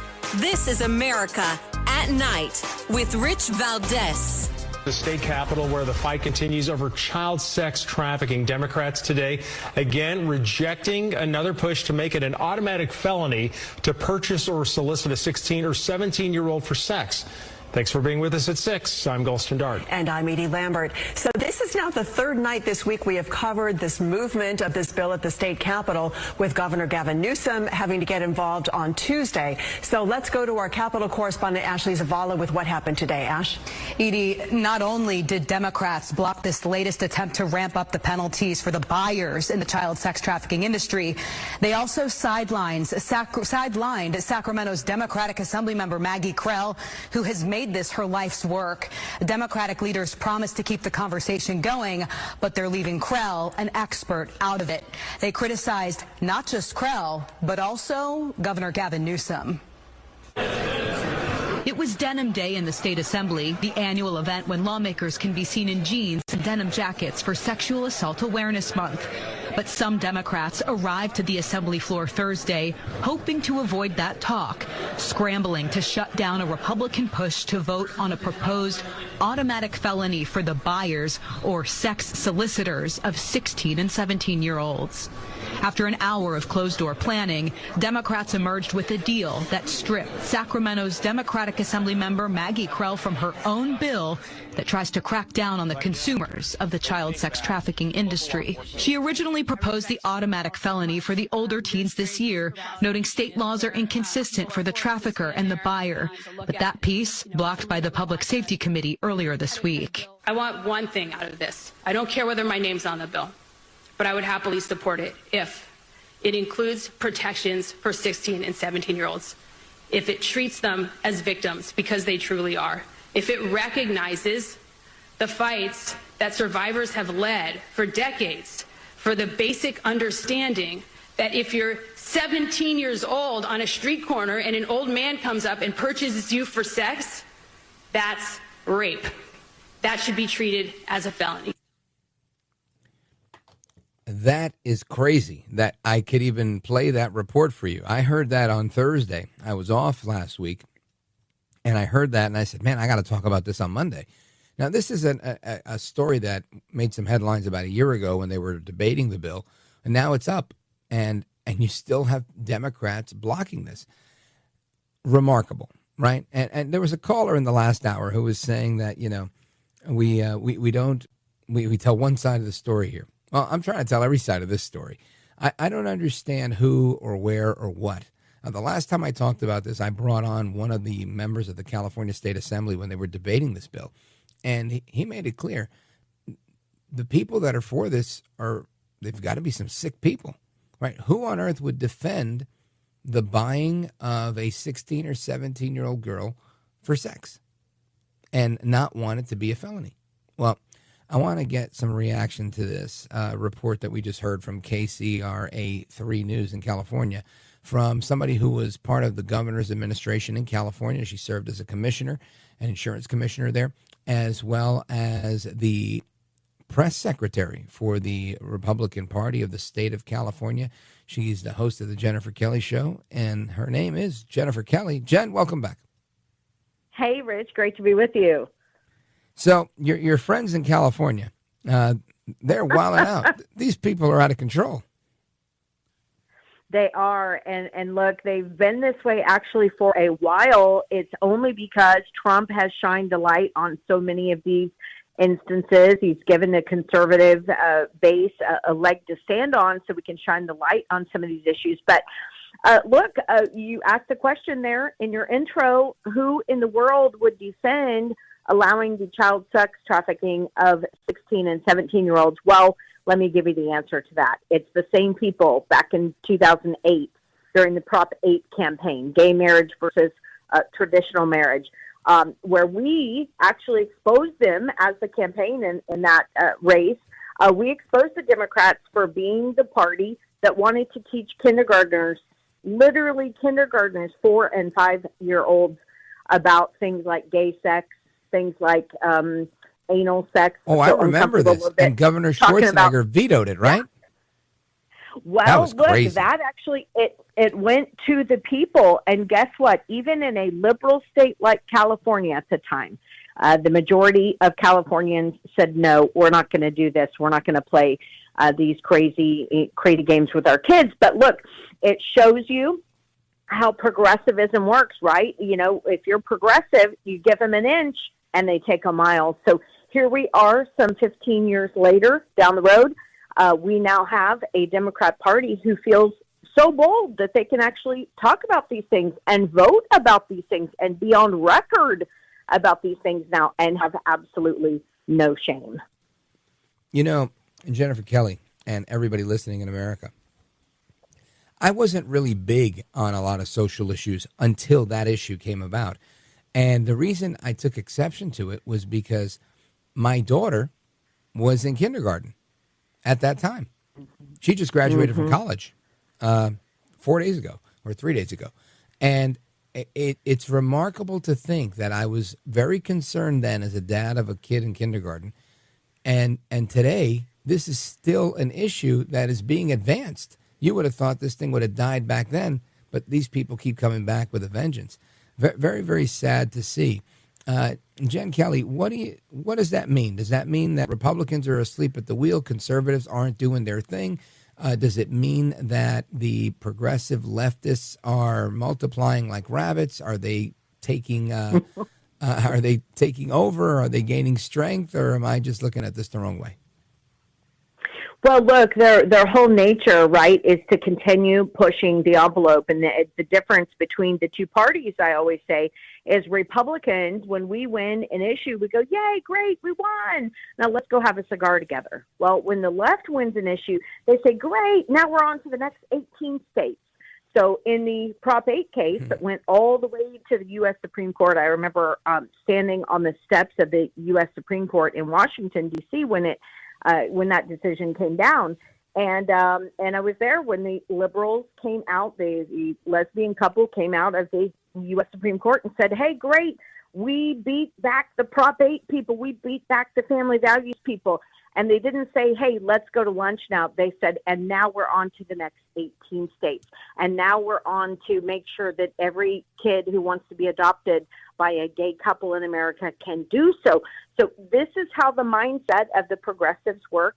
You give them an inch, they want to take a mile. And look, here's what they've been doing over the years. They have been, for some reason, because they are the party of, kind of free sexualization. As Bill Clinton said, if it feels good, you do it. They are the party of drug legalization and all of these, Garden of Eden kind of things, right? They are that party, and they don't just want it for the adults anymore. They want to make sure that from the cradle to the grave, everybody is on the same party page as them. They, even the kids that are as young as kindergarten. So that's kind of how they work. And they've been trying to do it from kindergarten through your fifth graders' books, all the way up to your 16 and 17-year-old potentially being sex trafficked. It's sick. Really is sick. Folks, we're on with Jennifer Kelly. She served in the Schwarzenegger administration. She was also the press secretary for the California Republican Party. She has a radio show that you need to listen to, the Jennifer Kelly Show. And she is the author of the book, The Real War on Women. Make sure you grab a copy of that as well. We're going to continue our conversation with her straight ahead. Plus, we're going to get to some of your calls as well. 833-4825-337, 833-4-VALDEZ. So keep it locked right here. Again, I'll play a shorter clip of that same report when we come back, because it's tough to hear, but you need to hear it. Don't go anywhere, folks. Rich Valdez coming right back with Jen Kelly.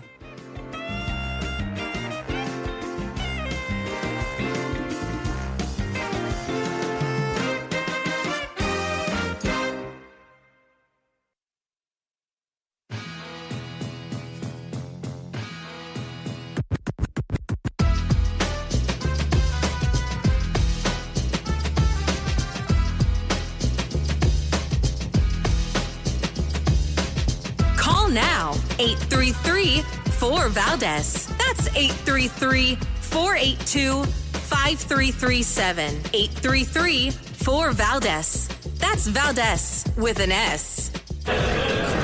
It was Denim Day in the State Assembly, the annual event when lawmakers can be seen in jeans and denim jackets for Sexual Assault Awareness Month. But some Democrats arrived to the Assembly floor Thursday hoping to avoid that talk, scrambling to shut down a Republican push to vote on a proposed automatic felony for the buyers or sex solicitors of 16 and 17-year-olds.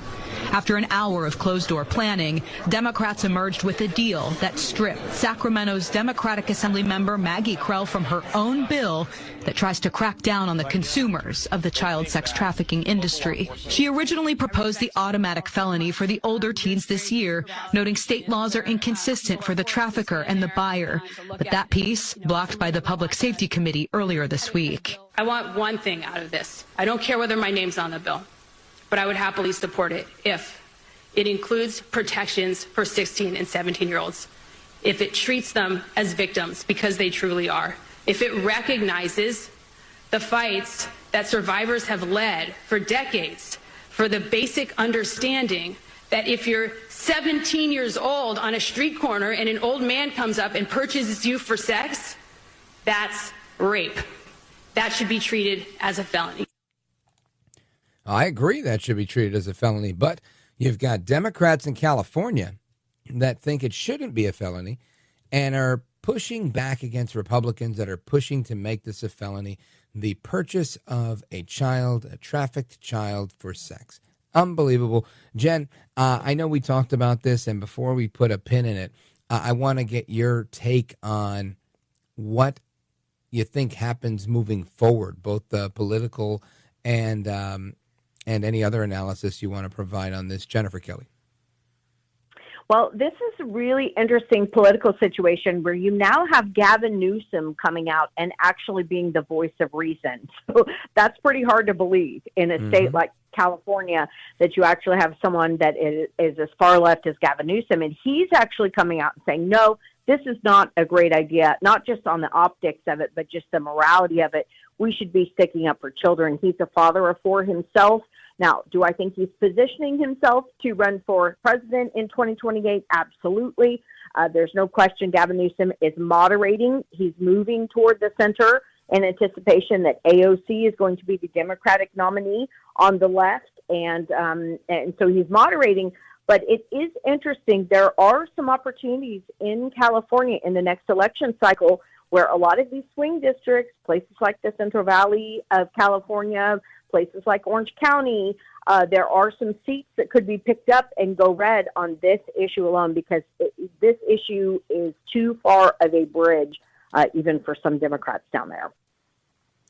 Outstanding. Now, I want to play a clip for you. I want you to tell me what you know about it, because I hadn't heard a ton about this story, but there's some reports that folks in California, politicians, are helping people obtain government money, and the people that they're helping are illegal aliens. Listen to this. California being investigated by the Department of Homeland Security for allegedly providing federal benefits to immigrants who are in the U.S. illegally. The California Cash Assistance Program is being subpoenaed over the matter. Federal officials are accusing the program of helping migrants receive benefits even though they're not eligible for Social Security. Now, this doesn't come as a surprise to me, Jennifer Kelly, but I do find it problematic. What do you think about this? Well, look, California was the home to the very first sanctuary city. A lot of people think it was San Francisco. It was actually Stockton, California, was the very first sanctuary city. It was also the first city in the country to actually go bankrupt, if that tells you, about the connection between the two. When you're paying for people who aren't paying into the system, that's a problem. Look, I'm not surprised. We see Democrats from the East Coast and New Jersey, throwing themselves on top of detention centers to try to impede federal agents. They're doing the same thing in California. And there is a labyrinth, Rich, of NGOs, non-governmental organizations, quote-unquote, nonprofit agencies, all throughout California, including, by the way, in the red county of Orange County. There is a heavy Hispanic population, heavy illegal immigration population out there. This is going to take a while to get unraveled. And, it's too bad Trump can't run for a second term, because it might take that long to sort of unravel this. But look, these lawmakers and these, heads of these NGOs have to start making some choices, right, between their own people that they are constitutionally sworn to protect and serve, and people from foreign countries, including violent illegal migrant criminals who are, hiding in their communities, and they don't realize it. But those communities that are, as Democrats like to say, black and brown people, they are the ones that actually get hit hardest by the illegal immigrant population. They get hit the hardest in crime. That's where people go to commit crimes once they're in the country. And then they also take the resources from the working moms, the Latina working moms who are driving their kids back and forth to the LA Unified School District, who are working 3 jobs, who are working overnight. in a janitorial, building, corporate office buildings in downtown LA, and then barely getting home to put their kids in bed. Those are the people that the illegal immigrants are stealing from. They're not stealing from people like me or some of my friends in Newport Beach. No, they're stealing from the single Latina mom in the county of Orange. And that's what we have to get through to Democrats, is that this is hurting the people that they claim to care about. Jennifer Kelly's the author of The Real War on Women. Make sure you get a copy or two of that book. Check out her show, The Jennifer Kelly Show. And Jen, can you stick with me for a couple of more minutes? Because I want to get your take on this prescription drug pricing, if you will. Sure, absolutely. All right. So, amigos, we're going to come right back with Jennifer Kelly. Don't go anywhere. This is America at Night with Rich Valdez. Call now, 833-4VALDEZ. That's 833-482-5337. 833-4VALDEZ. That's Valdez with an S.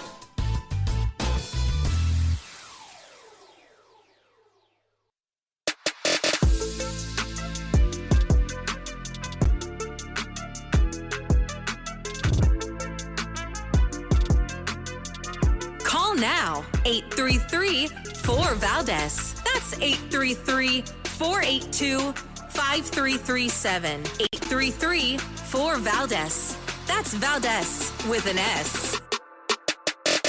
But starting today, the United States will no longer subsidize the health care of foreign countries, which is what we were doing. We're subsidizing others' health care. Countries where they paid a small fraction of what for the same drug that what we pay many, many times more for. And we'll no longer tolerate profiteering and price gouging from Big Pharma. But again, it was really the countries that forced Big Pharma to do things that, frankly, I'm not sure they really felt comfortable doing. But they've gotten away with it, these countries. European Union has been brutal. And the drug companies actually told me stories. It was just brutal how they forced them. And European Union suing all our companies, Apple, Google, Meta, they're suing all of our companies. They end up, they have judges that are European Union-centric, and they get rewarded $15 billion, $17 billion, $20 billion, and they use that to run their operation. Not going to happen any longer, that I can tell you. El Trompito saying they've got to pay their fair share. And he's talking about prescription drug prices. And I think he makes a really good point here. This is the same thing he said with NATO. It's the same thing he said with China. It's the same thing he said with just about everything. The United States cannot continue to subsidize everything for everybody. I think this is a real America First approach. I know some critics think that these are socialist price controls that the president is using in order to reduce the cost of prescription drugs, bringing them down as low as as a minimum of 59%, as high as 90%.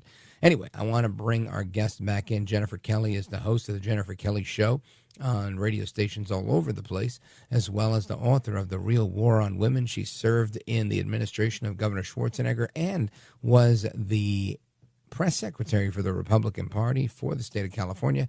And she's our guest right now. Jen Kelly, what are your thoughts on Trump's executive order to lower prescription drug prices? Well, much like the border, Rich, all it took to make the Democrats' long-lived promise of reducing prescription drug prices, all it took was a new president. Isn't it amazing? Yep. As you probably find this as well. I find this when I travel across the country, and I hear from people that they, prior to this election, they've always asked, can one person still make a difference, especially in politics, but, in the world. And we're now seeing that on day 105, I think it is, of the, first 105 days in office now, that one person really is making a difference, and that's Donald Trump, whether it's illegal immigration or the economy or the, tariff war with China. And now prescription drug prices. I mean, how long have we been hearing the Democrats use this as a tool during the elections just to get elected? We heard Joe Biden talk about it.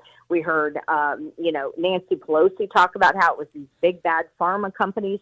But guess what? All we needed was a president with a backbone and a pen, and that's what Trump does. And so, this is interesting that we have been,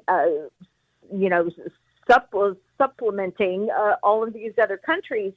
We've sort of been doing socialized medicine, but we've been doing it backwards. We've been paying for it and subsidizing it for other countries, and this will even the playing field.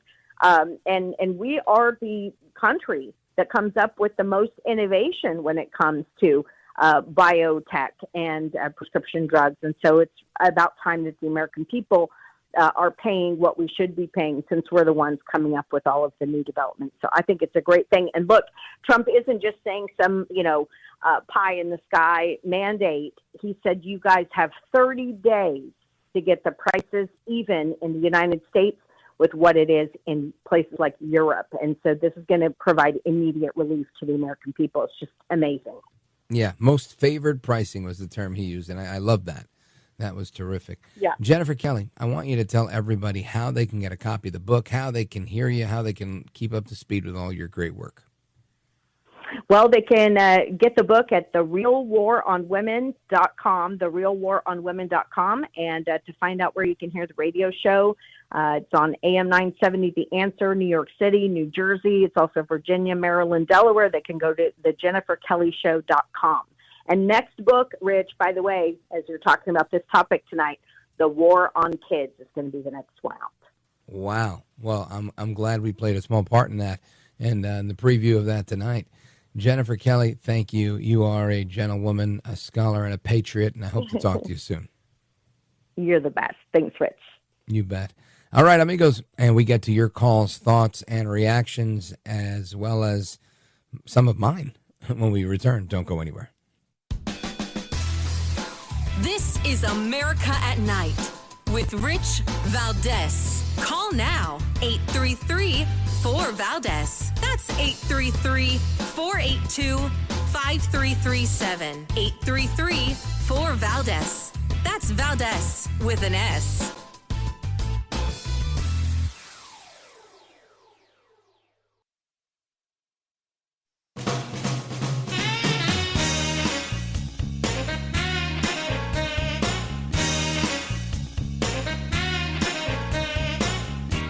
No hair, no care, and live on the air, it's Rich Valdez.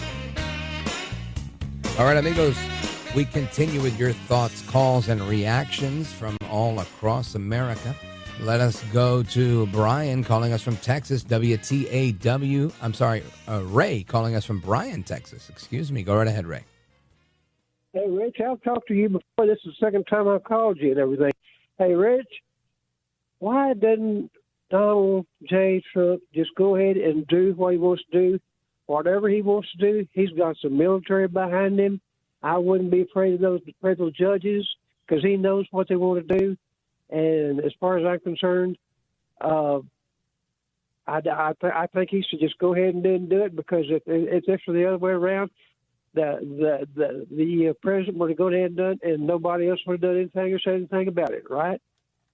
Yeah, well, I think part of the American system, our constitutional system, is the system of checks and balances. There's the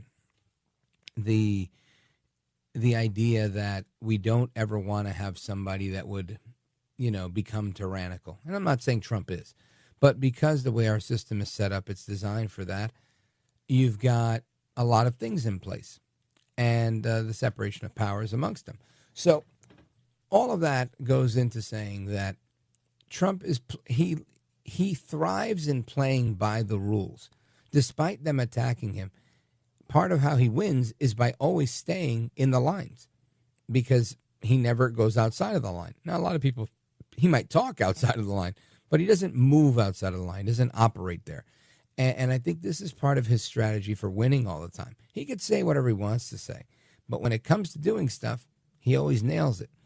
And that's why. Now, if he were to go ahead and do these things, he would be creating a precedent for the next guy who, I don't know, maybe it's AOC, maybe it's Jasmine Crockett, right? Imagine all out crazy herself trying to run for president or becoming president, and then saying, well, you know what, my predecessor, Trump, created precedent when he did whatever he felt like doing because he had the military support.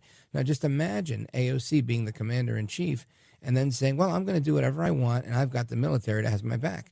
It would be a scary proposition.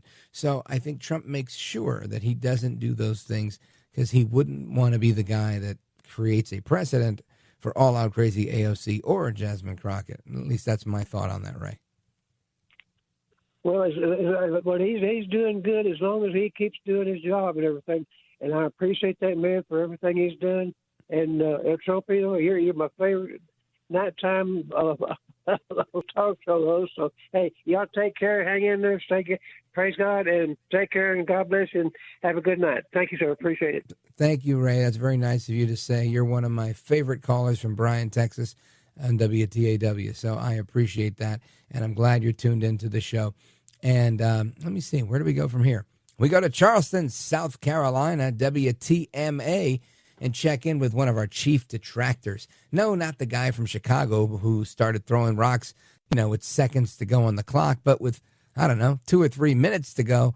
Jerome, the floor is yours. Greetings and salutations. Hey, just remember, Rich.